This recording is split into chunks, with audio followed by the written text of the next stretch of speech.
Hello, hello, and welcome to how you are going to learn about buying a house for the price of a car. We've got a few more folks that will probably be dialing in, so I'll just give a little background here as far as me, and that way other folks will be able to participate kind of right at the beginning. This is absolutely interactive.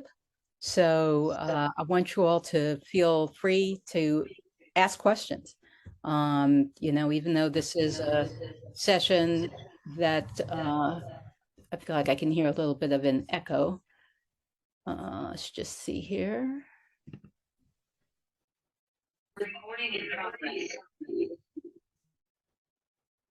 I'm going to ask folks if they are going to be able to mute, and that will help us. What am I doing here? Why am I hearing this echo? Okay. We still got a little bit of an echo.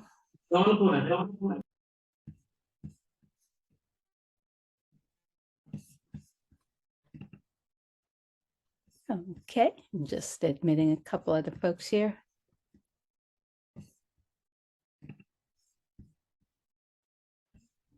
All righty, welcome everyone. Just letting folks get in and get settled. Okay, so my name is Pam Hill, and I am with MySmartCousin. Right here, you see it, MySmartCousin.com. And what we're going to do is talk about something that is near and dear to my heart, which is buying a house for the price of a car. And I always caveat that right at the beginning by saying, not in every state can you buy a house for the price of a car. When I say the price of a car, I mean a house. I'd say these days it's probably 60,000, 50,000, 40,000, something like that. So I do mean a whole house. I don't mean a down payment that's going to be 60, 50, or 40. I mean, that's the price of the house. And that might require, probably to be conservative, I would say 20,000, maybe as much as 30 for the fix up, but that would be about it. And it would be an investment property, or it could be the house that you live in. So the reason this is such a passion of mine is because it's something that I kind of fell into. I didn't always do this, and I've been doing this now for 10 years. I fell into it because at the time we were dating, me and my husband, but when we were dating, he was living in an apartment in a city not too far from Wilmington, Delaware, a suburb. And he was looking. And so we started looking together. I was like, why not? This will be fun. And in looking, that's when I saw firsthand the prices of houses that were in, gosh, I'd say the 20,000, 30,000, $40,000 neighborhood. And of course, this would have been again during the Great Recession. So once I saw that, I couldn't unsee it. And so my husband, he ended up buying his house in Wilmington, Delaware. I guess it's been about 8 years ago that he bought it, something like that, for $26,500. And that got me very interested right away in seeing how I could do that, more of that same thing. And so that's what I've been doing ever since. And I have bought 25 houses that way. And I just bought a 26th one that, in a way, I don't count in the same way in terms of for the price of a car, but in a way I do. So I'll talk about the details of that last property more. But again, I just want to welcome you all, and we'll use this session to kind of dig into some of the basics of how to buy a house for the price of a car. And certainly if you're interested in getting to the nitty gritty with your particular circumstances, your particular strategy that you're looking to focus on, well, then you can always have a follow-up meeting with me.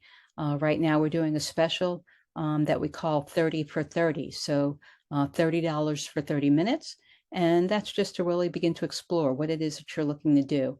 And I work one-on-one with folks because I find that that tends to provide a lot more value than doing a large class. So that is the preamble. So with that, let's go on ahead and get going. And if you've got any questions or you want to talk about your particular circumstance, and folks have used this call for exactly that in prior sessions, then just go on ahead and raise your hand, and then we'll give you a chance to get on the mic and talk. So with that,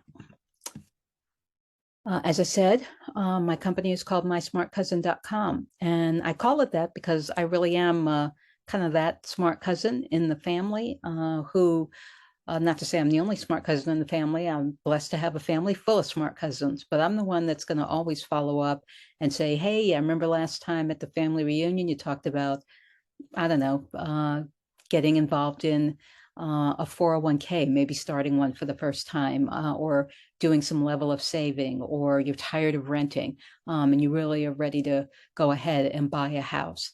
That's me. That's just what I focus on. That's what I love to do. So as a result, I became sort of called, hey, smart cousin, how you doing?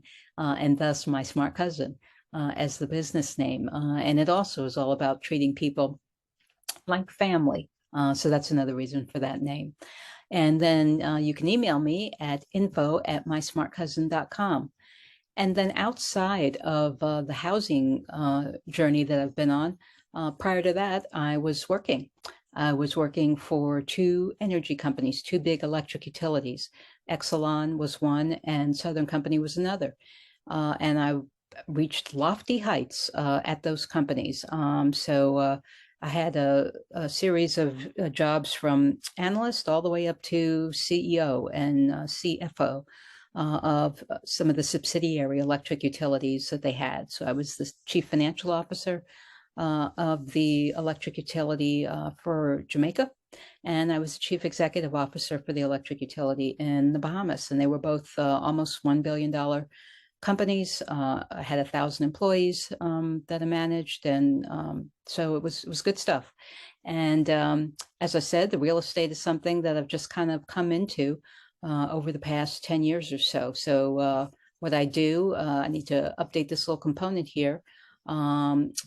What hasn't changed is buy, hold, rent. That's what I do. So I buy the house, I fix it up, meaning hold on to it, and then I rent it out. And then as far as this 2531, what that means is that as of, I guess, 2 weeks ago, I own 25 houses and it comprised 31 units. So now it's 26 properties and 37 units because the one that I bought is a 6-unit property. So at any rate, I also am a blogger. I love to write, and I love to give a lot of advice to folks on how to break into this. Certainly follow me on Instagram, Facebook. The tag is @MySmartCousin. And with that, we'll start to now dive into the nitty gritty. And so what I've done with this presentation, and I update it as I go, because I do this each month. And so what I do is I talk about real, sort of real opportunities. So it's not just, all general information. Not that general information isn't useful, because it gives you, it gives you a foundation. It gives you something to hold on to, but coupling it with looking at what actually is available in the market helps to make it a little more real for folks. So what I do is I take folks from figuring out what their plan is on the real estate investment front to then turning that into a roadmap and then actually executing. So of course, there's a lot of steps involved in that. So when you think about planning, that means everything from figuring out the location that you want to invest in, as well as determining what your financing is going to be. If you need to have financing as a part of that, in other words, a mortgage, if you need to figure out how you're going to manage the property. And then, of course, you'll need to figure out any kind of renovations that might be needed. So those are all the elements that I mean when I say from plan to roadmap to execution. And doing that on the investment coaching front. But also for some folks, they say, hey, Pam, I'm really a lot more interested in the business that I have and really getting that off the ground. Because after all, you've run billion-dollar companies. So you surely know how to run a small business. You've been running your own small business successfully now for almost 10 years. So I'd like help with that. So that's another area.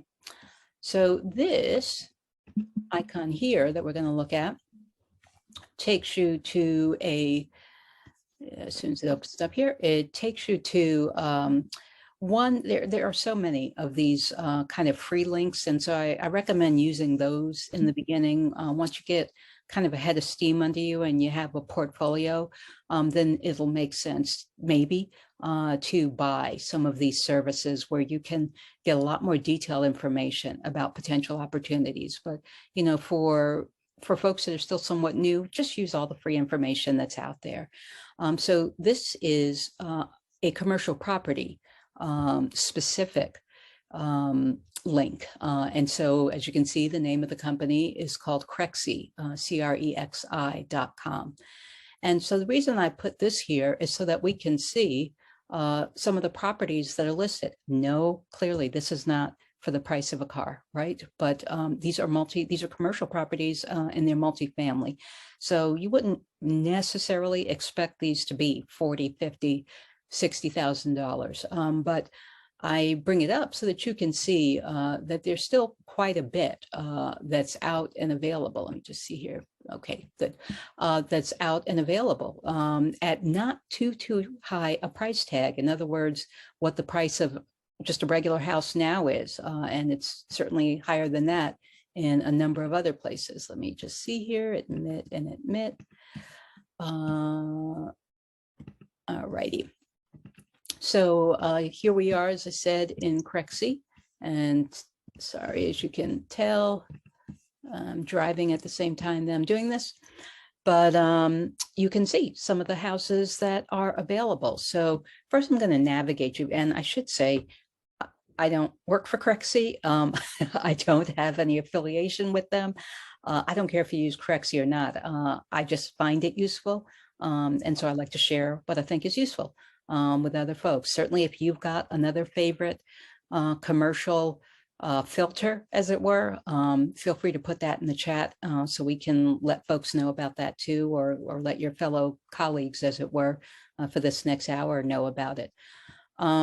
So as you can see, first of all, I've got these properties. With Crexi and really with a lot of these, you can enter a state. You don't have to just say, oh, I need to look at Wilmington, Delaware, or, you know, I don't know, Baltimore, Maryland, or what have you. If you want to see all 50 states, unfortunately, you can't say United States. You'd have to type in all 50 states, but you can do that. And there's other ways actually to see all 50 states differently, but we're not going to sort of go through all the nuts and bolts of that, because I know you want to get to the actual buy a house for the price of a car piece. So this, what we're going to do, you see that I'm looking at 4 states here that I picked. I'll also say that I picked these 4. They're on the Northeast, which is where I am. I'm just outside of Philly. And they also are the kind of states where you wouldn't necessarily think you could find anything cheap, you know, especially New York State. But the fact is there's a ton of stuff in the state of New York. You'll keep hearing me say state, not city, not Manhattan, not any of the 5 boroughs. But in New York State, meaning upstate, even by the capital, Albany, there's a lot that's available. So that's how I have this filtered in terms of the states. And then I put in 100,000 to 400. Maybe let's make that even teensier, as it were. Let's apply it to 200,000, right? So now we're going to see what's available at that price point. You can see I checked a box called exclude unpriced listings. Why? Because if you don't check that box, then things that are 0 are not, of course, actually 0. They just don't have a price tag. They say, call me and I'll tell you. And you don't want to do that. You want to know what the listing is without all of that rigmarole. So I checked that box. So I'm applying. And so those are the filters that I have. So you might have seen at first that it was, a lot more houses. Just double check here if anybody else is trying to get in, since like I said, I'm driving while I'm doing this. No, doesn't look like it. Okay, so first thing you see is these houses that are listed here. How can this not catch your eye, right? 169, we'll call it 170, right? 8 units, 21 apiece in Harrisburg. Harrisburg is the capital of Pennsylvania. And you'll find that in a number of states, the capital doesn't necessarily mean the most expensive part of the state. That is certainly the case for New York, where the capital is Albany. And, the fanciest part of the state would be New York City, the 5 boroughs. Same with Pennsylvania, the capital is Harrisburg. And I guess the fancy upscale part would be Philly and possibly a little farther west in some areas, and so on. So let's take a look at this property. So this property, we're going to just go through it. You're going to get to see how I look at things. Oh, first thing I see is there's only one picture. Bad news. So first, the conclusion that I draw when I look at something like that only has one picture is there's a whole lot wrong with it. And so it might be worth a drive by if you're already going to be in the area, but I wouldn't actually put it on my list. Okay, let's take a look at this one here. This is a 4-family. So I'm going to let you sort of get a look through my lens at how I look at stuff real quick. First thing I notice, aside from that, this is not too bad a price, $40,000 a piece, right? So you get 4 units for $160. For those who are looking for the proverbial house to buy that they can live in while they rent out the rest, this would fit that bill, right? Because this is a 4-family, so you could live in 1 unit, rent out the other 3. And with a 4-family, you're able to qualify for a regular old residential mortgage. In other words, with the FHA, the Federal Home Administration, I think it is. So like a Fannie Mae or any of those folks, they will all lend you money. Bank of America, just your plain vanilla mortgage will lend you money for a multifamily as long as you live in it. You must live in it if it's going to be a multifamily, and it can't be more than 4 units, which is what this one is. So aside from that, let's take a look through my lens. So what do I see? I see that somebody lives here. Why do I love that? Because that means it can't be all that bad, right? It might need some fix up, but it can't be in too terrible a shape, or nobody would live there. So what I think of that in my own mind is this is a livable property. Probably needs some improvement, but right now it's livable, this 1 unit anyway. Keep going. Bathrooms are always a big money suck. This doesn't look too bad. You might not like pink and, I don't know, beige or whatever color that is, tile. But what I see a toilet. I see a sink. I see, again, something that is functioning.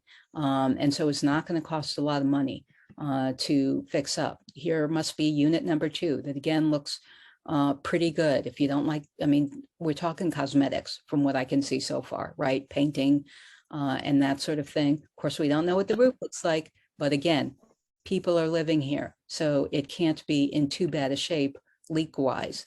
Okay, we got ourselves a garage. People like that. That could always be an extra source of income if you rent that out.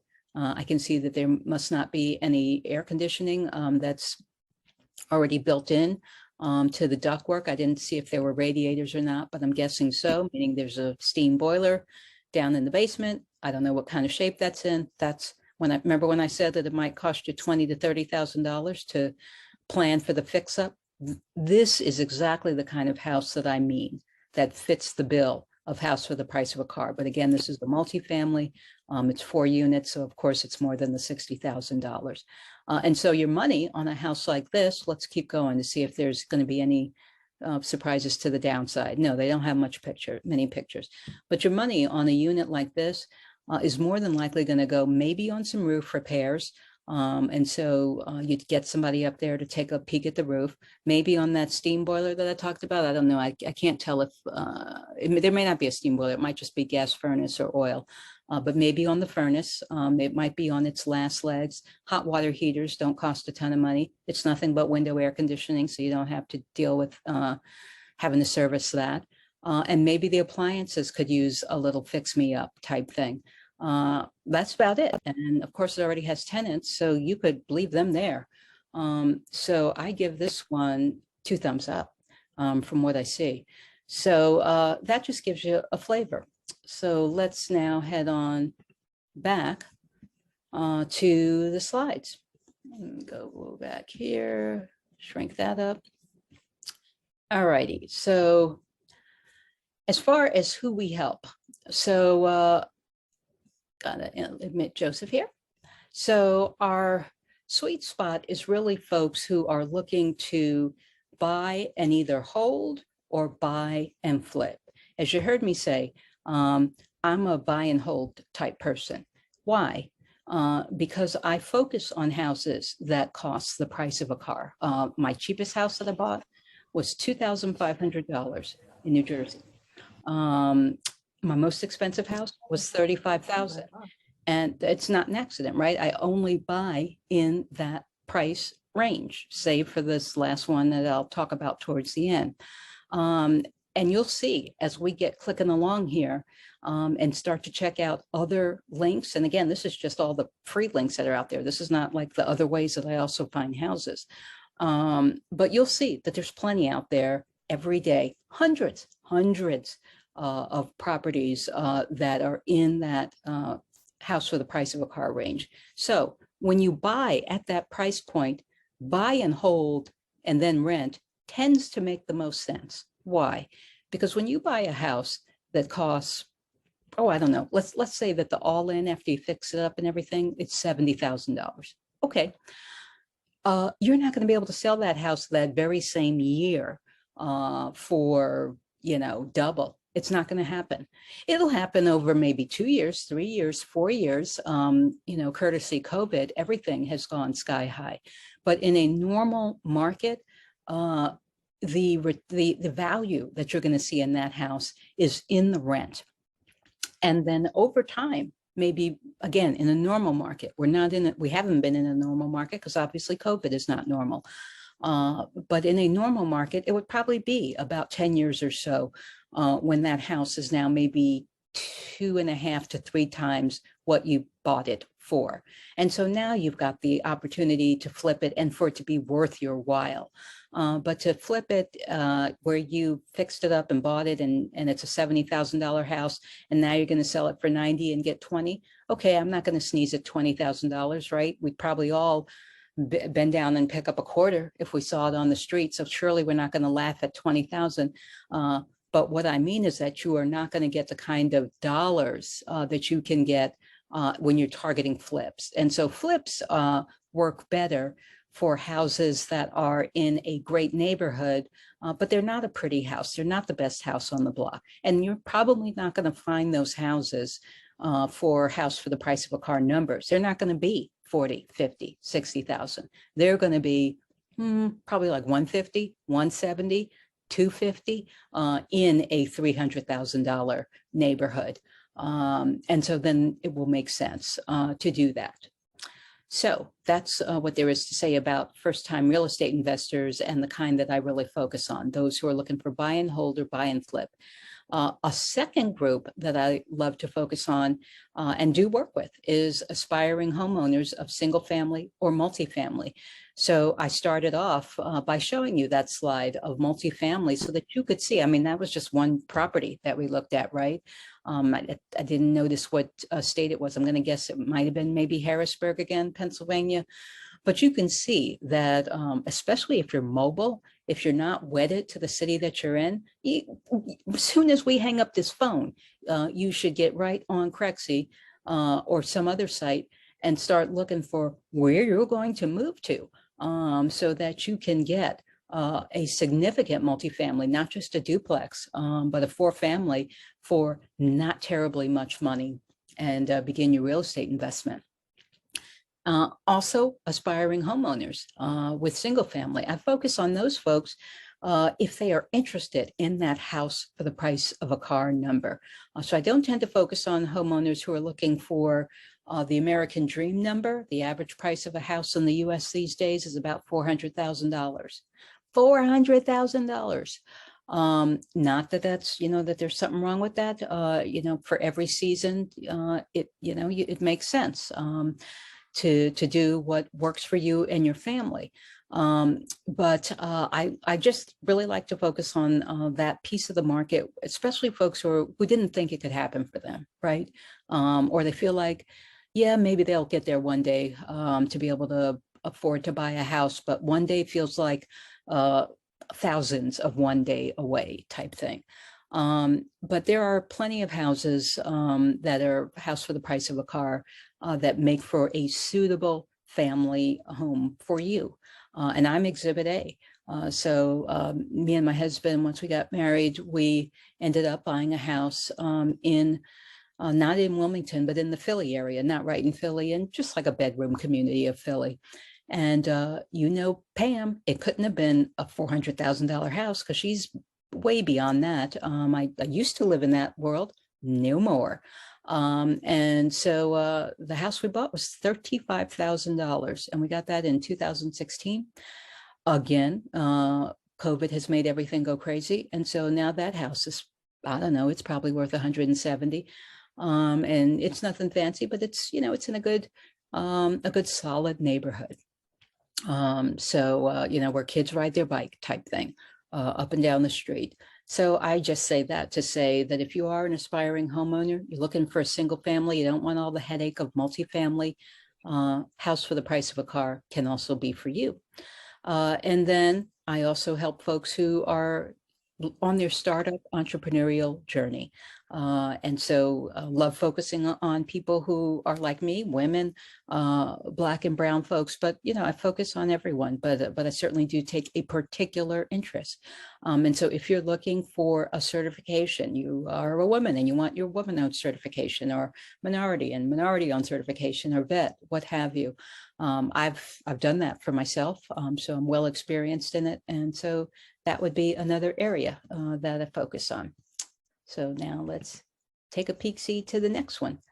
So you heard me mention that the house, that the average price of a house in the US is $400,000.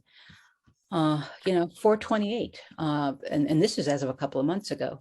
But we don't see it really teeter-tottering too much away from that. I was just looking at where the market is expected to go come 2023 in only a handful of months, and no big changes are anticipated. So yes, we've got inflation, and we're trying to put our, we meaning the federal government, various state governments are enacting lots of policies that are meant to slow down inflation, and it does seem to be having some impact. But mortgage rates are still at the 8% level, and so when money is expensive, the things that money buys, like a house, also tend to be expensive. So I don't see anything out there in the research that's showing a big nosedive in the price of houses, but likewise, it doesn't look like it's going to continue to rocket much higher. So it's probably just going to stay in this same, in my opinion, crazy high neighborhood. So when I say what is a house for the price of a car, not this, not the average price of a house in the US. And again, this average is the entire United States, all 50. So obviously some states are driving it sky high. I'm looking at you, California and Hawaii and Alaska and places like that. Some places balance it out with prices that are a whole lot lower. You heard me mention New York State as a state, low. Obviously, a lot of the Midwest, quite low. The South is still holding on at somewhat low, but the South has gotten to be a bit more expensive too.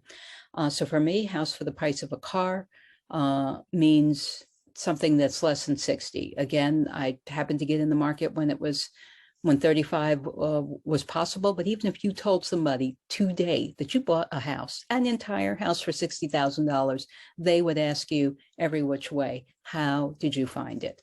So that is still an admirably low number. So that's one thing that a house for the price of a car means to me, is that it clearly is not in the 6-digit territory.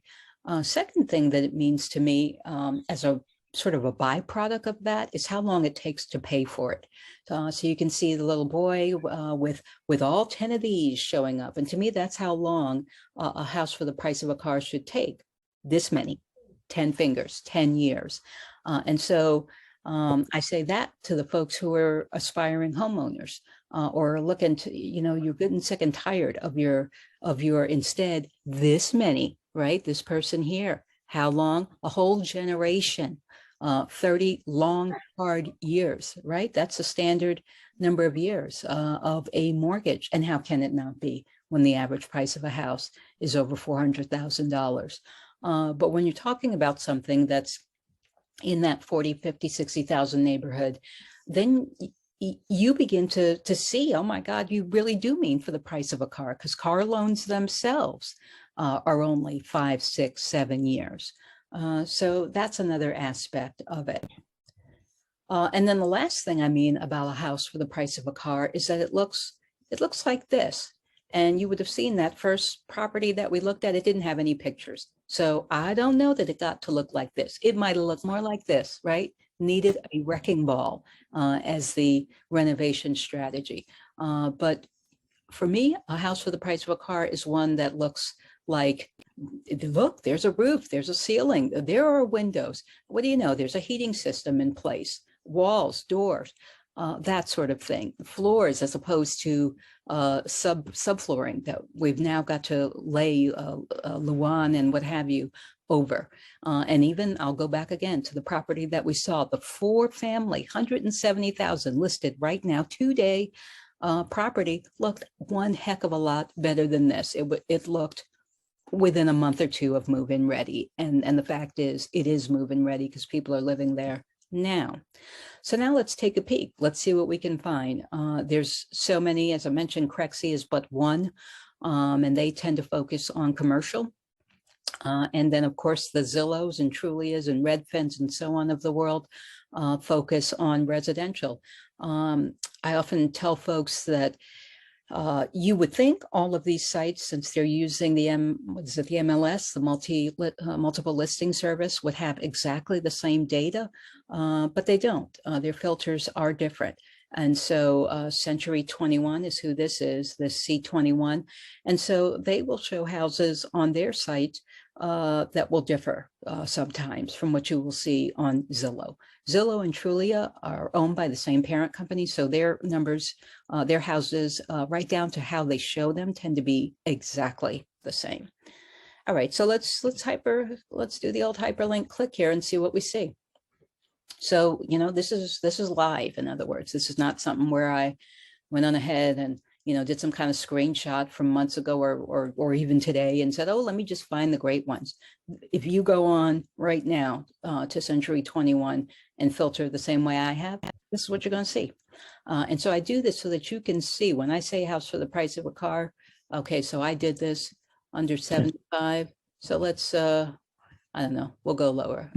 Minimum. Let's say 60, right? I've been saying 60, so why not? 6, 0, 1, 2, 3. Right. Of course, not all of these are good. I'm sure some of them are horror stories, run the other way. But look how many there are. Look how many. And I believe this is only one state. I believe this is the state of Pennsylvania that I picked. And I filtered it for 2 bedrooms plus. Why 2 bedrooms plus? Certainly, if it's going to be an investment property, you're not, if you say 1 bedroom plus, you might end up seeing a lot of condos, and you might not be too interested in condos because condos come with their own set of additional fees. So that's the reason I say 2 bedrooms plus. Obviously, a bath, 1 bath as a minimum.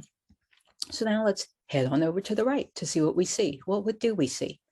Over 400 houses. that meet this criteria.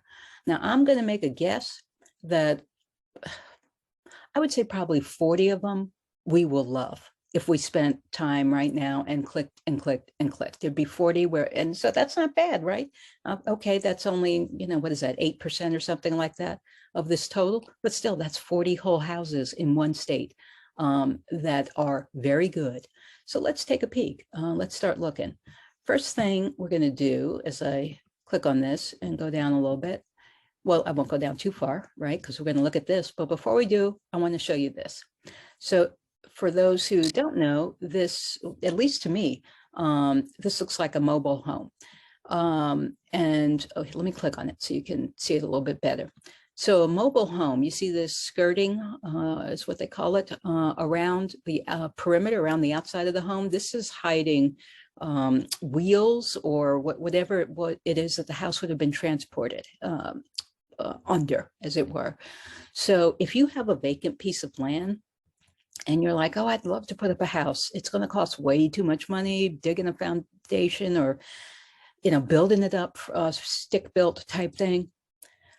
A mobile home might be what you want, right? They're also called manufactured houses. Some people also call them modular houses.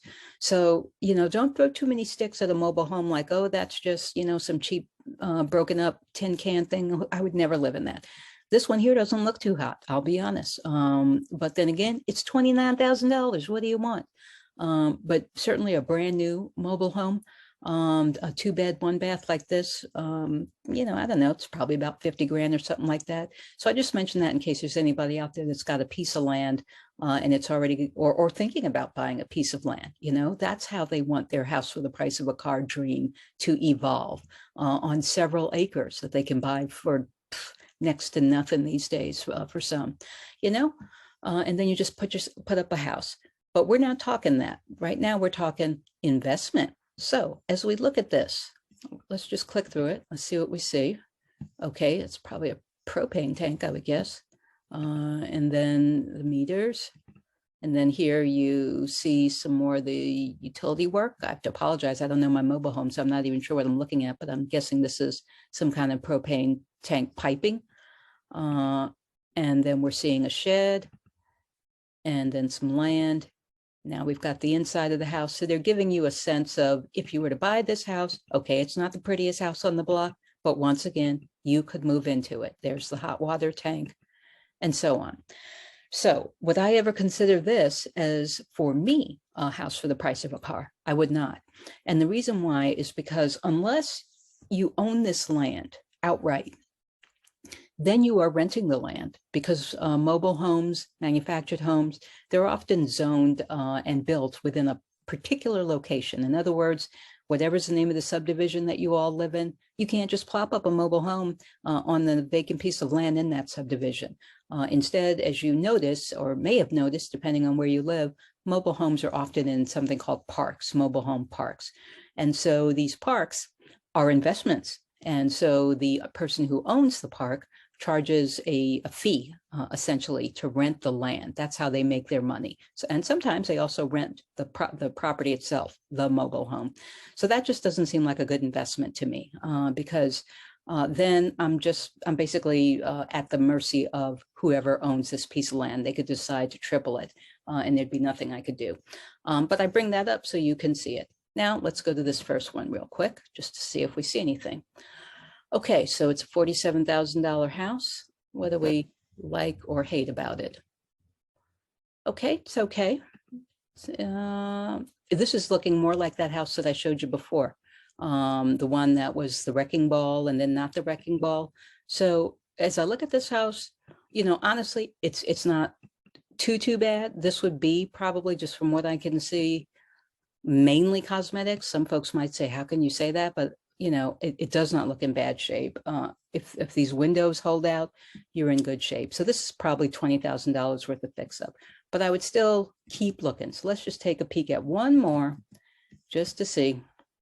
Okay, now this one's more, right? It's $57,000. But if it doesn't take $20,000 worth of fix up, it makes a whole lot more sense to be buying it than the one we just looked at. Oh, it's looking mighty purty, right? Okay, maybe you don't like Formica, but guess what? you're not living here. You're going to be renting this out. So you have some options. You could paint this. You could get new countertops if you're really against blue, or, I mean, it's going to cost you a penny, but you could put in granite. You could certainly just tile right over these and have a nice ceramic tile. You could lay some vinyl plank. I mean, again, this is a perfectly serviceable kitchen. So this is only if you feel compelled to make these changes. But this kitchen, A-okay. What is this? Can't quite tell. I guess some little nook from what I can see. Floors don't look to be in wonderful shape, so I would lay vinyl over them. Same. Windows look okay. Paint that room. This might be an enclosed porch or something like that, just looking at the grade of carpeting, but it's hard to tell. Bathroom, look at that. Again, newish, right? So for those of you who are like, can I find myself a house? Back to you living in it yourself. Yes, you can. Or if this is your investment property, where are we here? It doesn't, McKees Rocks, PA. I don't know we don't have enough time to talk about how to find out rents, but my guess is, what is this, a 4-bed? Oh yeah, you'd be able to rent this for a minimum $1,400. So, and it does not look bad at all, folks. So that is certainly looking a whole lot better than this one right here. And we'll keep going.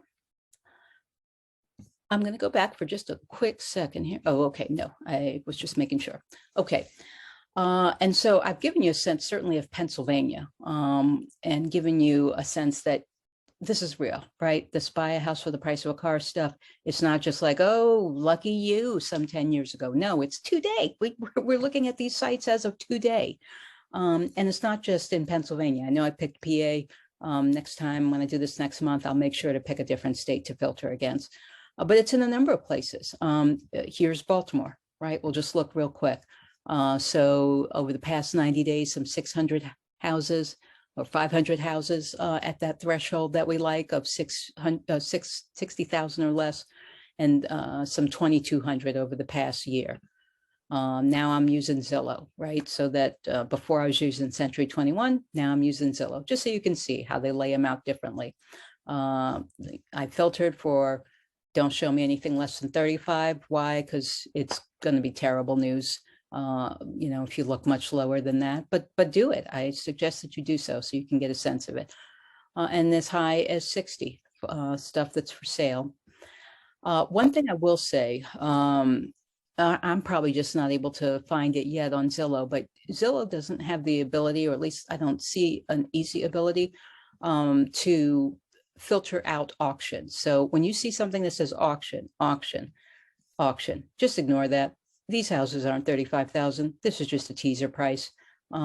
So those are the same as saying 135, 140. Those are not real options. So let's see what we see here. Well, let's see what this is. Oh no, that's an auction. Let's look at this one here.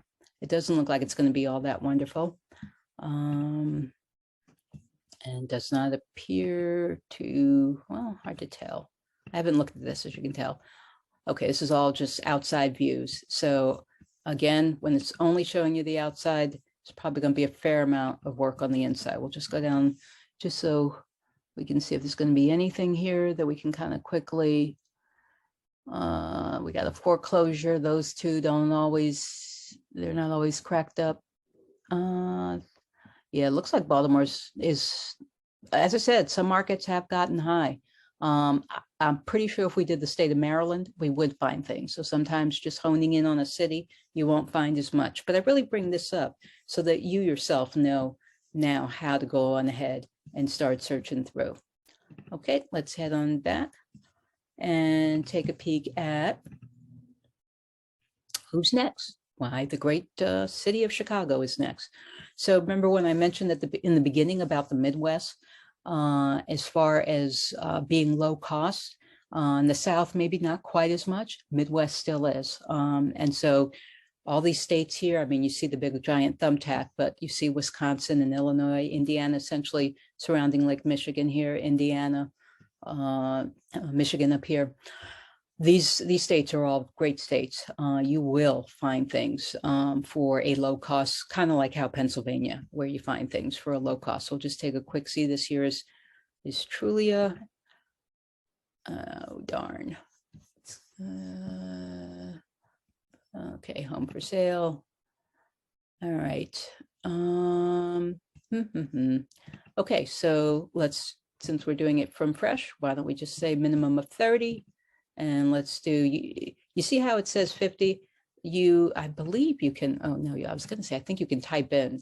See, these all work differently. So we're just gonna force it at a max of 50, a min of 30. You know, we don't want any studios. Let's get something that's at least 2+ on the bedroom side. And what do we have here? 64 on the agent side too, so 66 or so. And you can get a sense of where these all are within Chicago. This just got put up an hour ago. I don't know. Let's take a peek at what it is. What did they? Okay, I see some roof issues, so it doesn't look like, and it's only one picture. So let's go and find something different. Sorry. Let me go back right here. Let's see this one from a few hours ago. Okay. Let's see here what we see. Doesn't look 11 pictures. Doesn't look too bad. Let's see, what's this?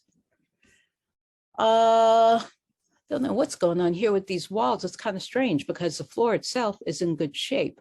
So that would be worth a bit more of a look, a good hard pressing of that. If it's, I doubt that this is plain old sheetrock. That's one good thing about these older houses is that the walls are very strong, very solid, right to brick. The houses are usually made 100% of brick. So we may not have a real issue there. That might just be cosmetic. Okay, this is all cosmetic. This kitchen has seen better days, but again, nothing too terrible. This will take, I don't know, a few months or so with a contractor. Yeah, as you can see, I'm not loving, but I'm not hating it. Oh, okay, so this is where the toilet would have been. So we are going to need a little bit of work in this bathroom. But hey, it looks like it's on a real nice block, right? Just this little snippet here that we can see. And I think that house was 37,000, 4-bed, 2-bath. That ain't all bad. So we're not going to, like I said, take and click through each and every one of these, but just to give you a sense that there's real stuff that's available out here.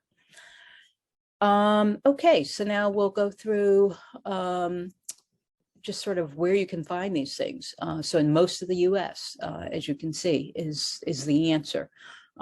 You're going to find stuff that's for 60,000 or less, but there are some notable exceptions, right? It's AK, Alaska, Arizona, California, the District of Columbia, Hawaii. There's probably a few more states to add to this where it's just not going to be possible at all. I will say that even where it's not possible, that doesn't mean that you can't find good deals for that state. So for instance, the state of California, if the US average price of a house is 400, then the average price of a house for the state of California is going to be more like 600 or 700. So if you find something for 300 or 400, well, then you're doing pretty good. And so that is absolutely a possibility for those states. But again, I tend to look at price of a car. And then also 2 to 3 families, and in some limited cases, commercial, you can find those as well in that same low price point. So I've talked a lot about the what. So as far as the why, it really does center around this ability for just sort of, I guess, being able to have a certain measure of financial stability and wealth building. If that's what you're seeking, if this notion of generational wealth, or if you're like, to heck with the generations, I'm just trying to get me straight. This is a big component of that. Having the house, the roof over your head, or if it's not the roof over your head because you love where you're living, and so you'd rather do this as an investment to fund the roof over your head, that's a reason to do this. Real estate in the next probably set of centuries is not really going to change in a fundamental way in terms of being something that's a big store of value. So that's a reason to consider this. So here I just give you a quickie little example. Let's say you bought a house for 40, and by now we've looked at a couple, so we know that's not just made up hogwash. And the fix up is 20, so you're talking 60. Then what's it going to look like as far as money in your pocket? Well, you should go on ahead and plan on some maintenance, at least in that first year. Even if you just fixed it up, something's gonna, toilet or something's gonna need some maintaining. So I put 1,000 as a conservative number. Mortgage, insurance, property tax, depending on how much you put down, but that'll be about 6,000 that you'll need to budget for. Rent, 1,300, and honestly, that number is higher now.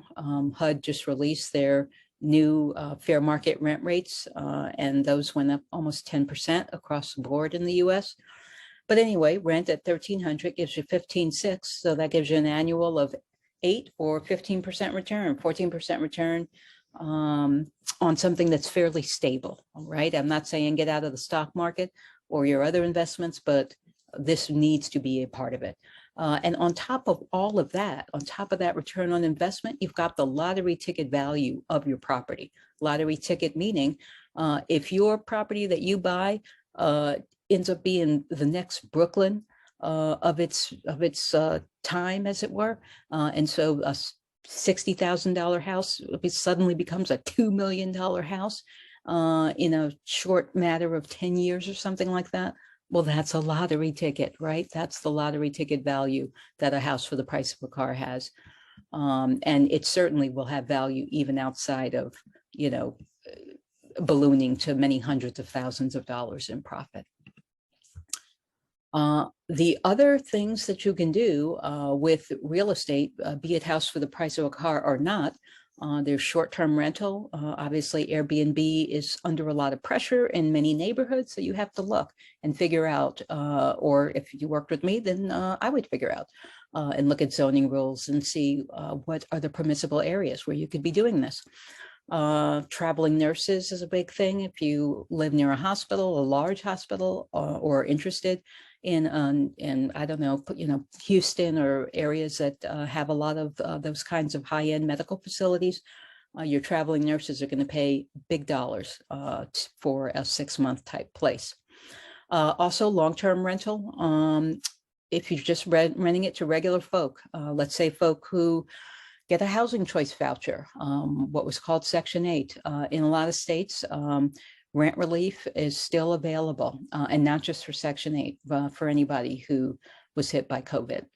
And of course, you could always flip it, and then you've got that appreciation value, and especially if it's a house for the price of a car.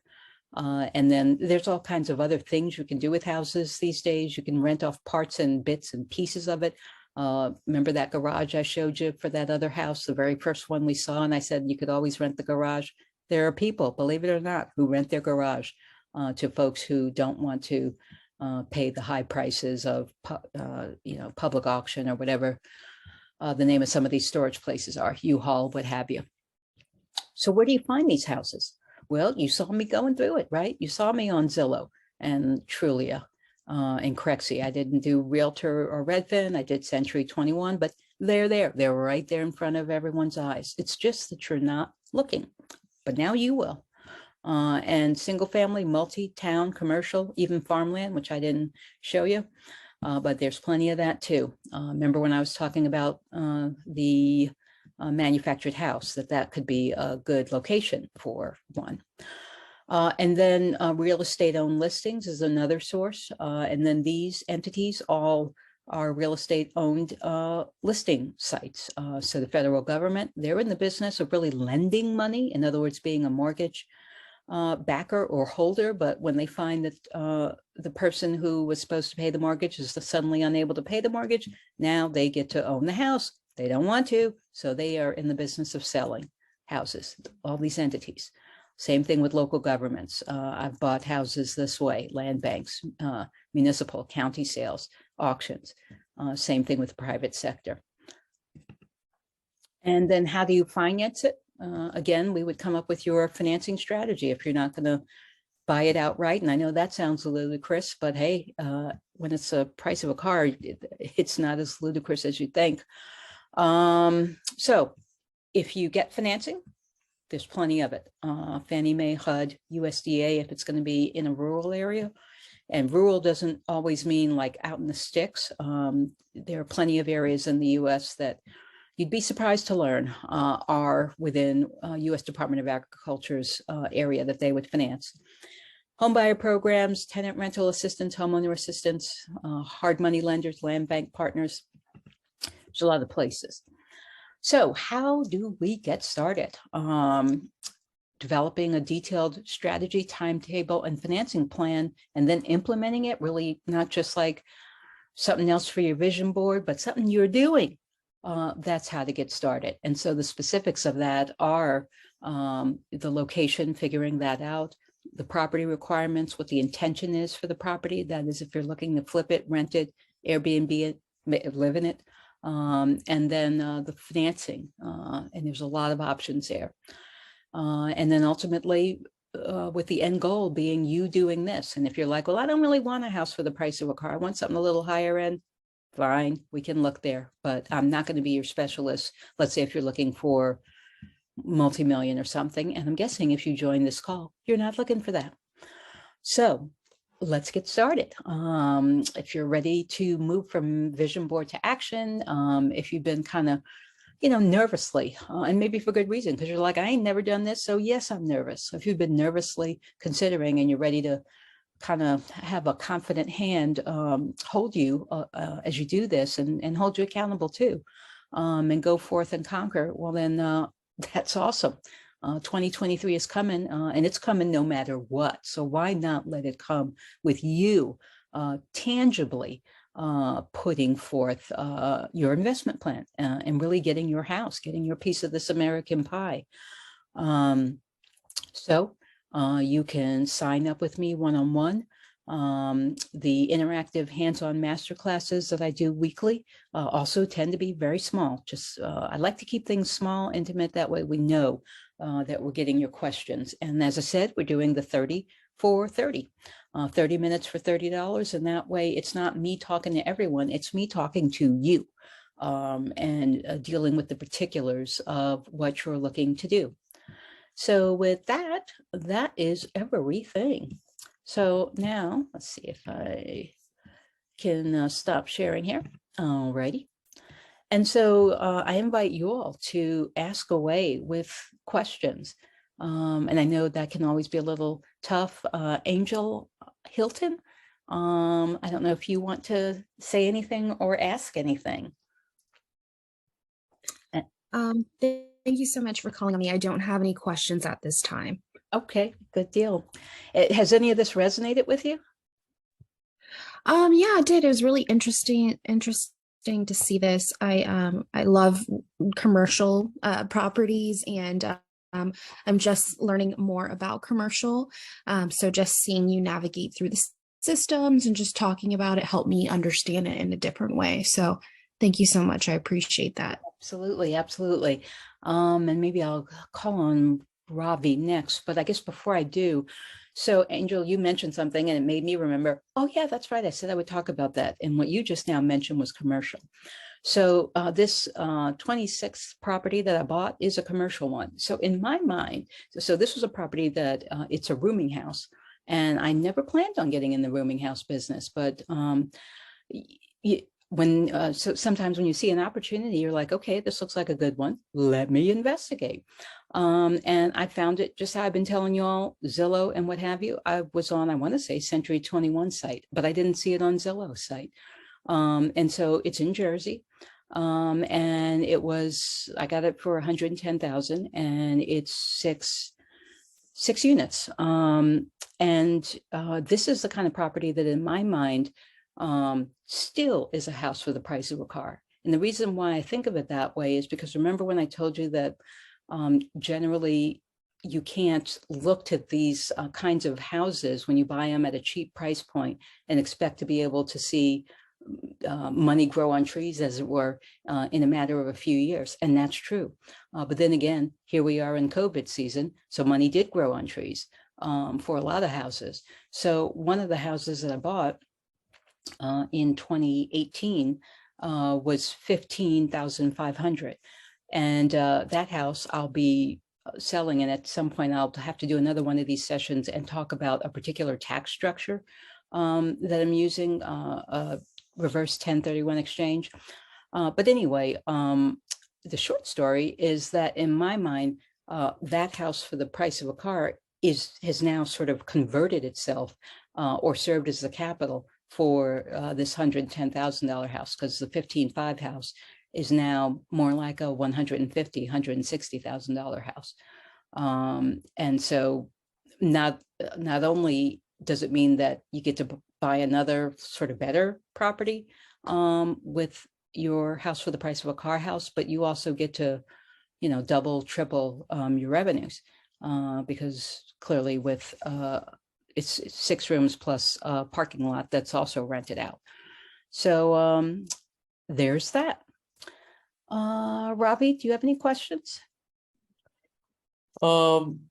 It is means like it is good. I got so much of learnings, but means like I have no questions for now. But obviously that $30 for 30 minutes is seems enticing for me, and I'll obviously connect to you on that. So I'm All right. looking forward.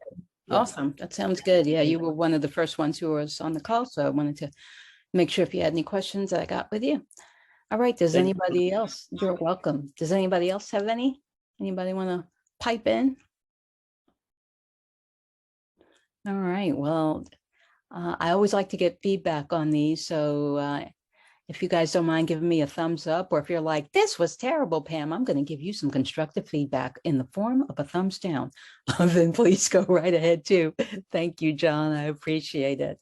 Yeah, let your friends know, let your family know. You know, as you can tell, I can't help but talk about this stuff. I really do believe in it. For anyone who's out there and has a friend or family who is receiving a housing choice voucher, I mentioned that earlier, Section 8. I also work with that clientele, and the reason why is because housing authorities, both county ones and state ones, have programs. Thank you so much for that, Ravi. They have programs where instead of paying landlords like me, which I don't think they should be forever and ever and ever, thank you, Angel, instead of paying me forever to just rent, they will help that tenant to be able to buy a house through using their housing choice voucher and having that pay for a mortgage, which clearly makes a lot more sense even for taxpayers, because after all, as we said, in this many fingers, they own the house as opposed to being a renter for 30 years. And of course, they turn things around for their family fundamentally. So I mentioned that as well. If you know folks out there who are really at the end of their tether, let them know not to lose hope. I enjoyed talking about this, and I do this every third Wednesday of the month at 7 p.m. Eastern, not always the same topic. So I invite you to join me again. And as I said, I'll be doing other sessions like this to talk about smart ways to be able to invest, such as the reverse 1031 exchange that I talked about, and other ways with financing. So with that, have an awesome evening, afternoon, morning, wherever it is that you are, and look forward to connecting with you all. All the best. Thanks, everyone.